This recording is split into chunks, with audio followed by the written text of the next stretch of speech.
How do you define perfection?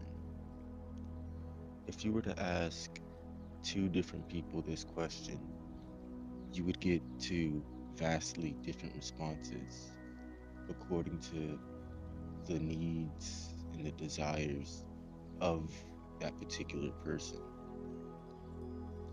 Everybody has a different idea of what perfect is, of what it means to experience perfection. It shifts, it changes according to what each person wants out of their life and how they want it to go. There isn't a set standard of what perfect is according to the definition that most people use to define perfection. Perfection is typically looked at as everything we want happening to us the way we want, when we want it, and how we want it. And anything outside of that is viewed as flawed or imperfect. But to me, that's not what perfection is. To me, perfection is everything happening and being just the way it is in the current moment. To me, perfection is the effect lining up with the cause. What I've come to understand throughout my journey is that what a lot of people don't consider when it comes to their idea of perfection is that a lot of the time they're not factoring in cause and effect.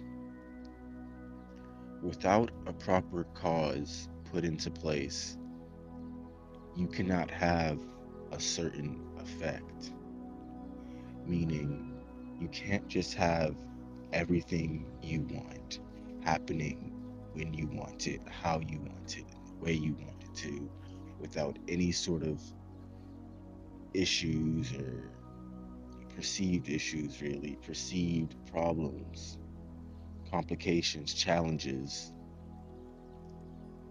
because our universe runs and operates based on cause and effect.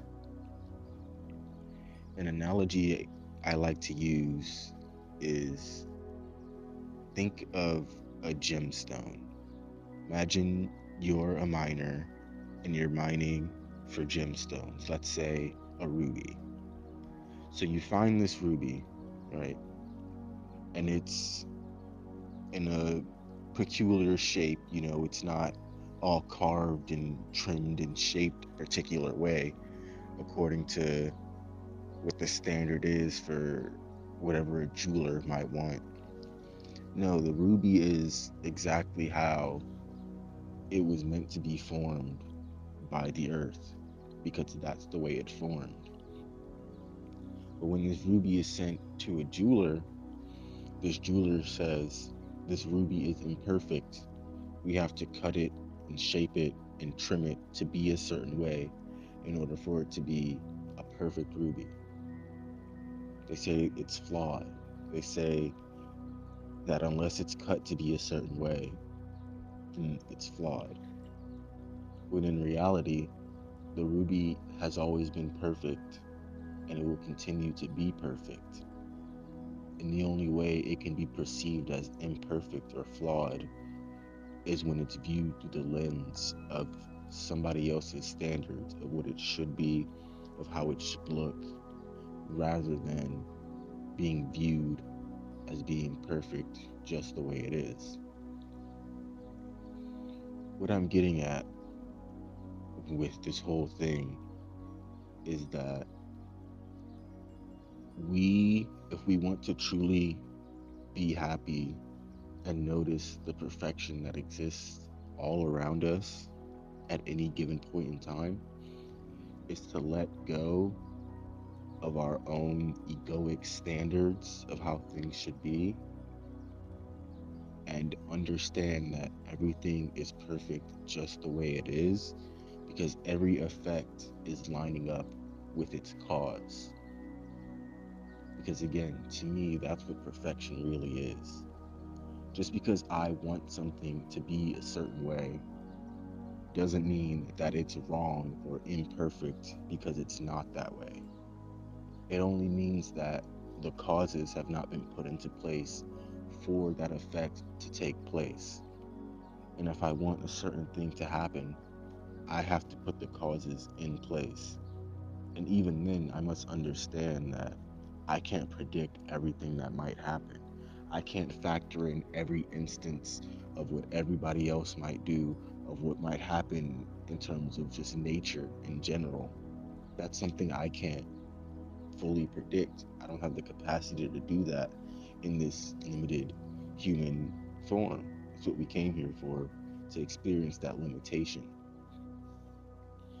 But when I choose to instead allow things to be as they are and to accept and acknowledge the beauty that exists within everything, I become more aware of what can be done to add to that beauty, to make it even greater according to what I want to achieve and do and just how I want to be in this world.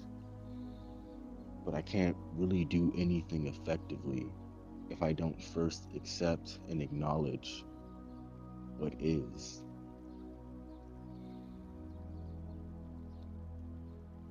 The ego plays tricks on us by making us feel as though we are imperfect, that we aren't good enough, that we have to be a certain way in order to fit in or be liked by others. When in reality, there's nothing wrong with us. We aren't flawed. We are perfect just as we are. And yes, there is a certain way that aligns perfectly with your soul for you to be on this earth, in this realm. You have a soul calling. All of us do. And to align with that, it requires undoing the faulty, false beliefs that we've been led to attach to ourselves from childhood and to step further and further into our own destiny.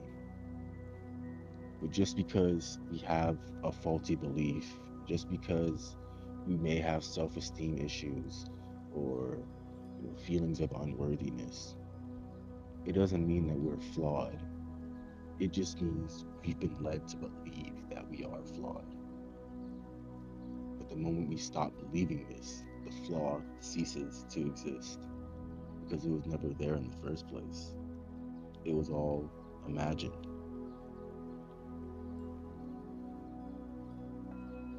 I don't think self improvement is really what this journey is about. I think it's more so about self realization through the removal of things that are not the self. I think it's about growing according to how we want to live and navigate through this world, through this reality, rather than conforming to somebody else's standards of who we should be, of how we should be, of why we should be. Because ultimately, it's our life, our journey, and nobody else can walk it for us. Whatever we choose to do in this life is up to us. It always will be. You can relinquish your power, as many of us have been led to since a young age. But at any point in time, you can take that power back by realizing that you are perfect just the way you are. There's nothing wrong with you. There's nothing wrong with us. You are perfect. You are loved because you are love. The key is to remove things that are not of love, and it will reveal your true, authentic self. It will reveal the light that has been shining within you always, that was just covered by the clouds of perceived unworthiness, perceived standards, perceived issues, problems. None of those are real. The only thing that is real is love. So choose it and watch how love chooses you. Thank you for listening. I love you. You have a great day, night, afternoon, whenever you're hearing this. Doesn't matter. Just have a great life and enjoy it because that's what we're here for.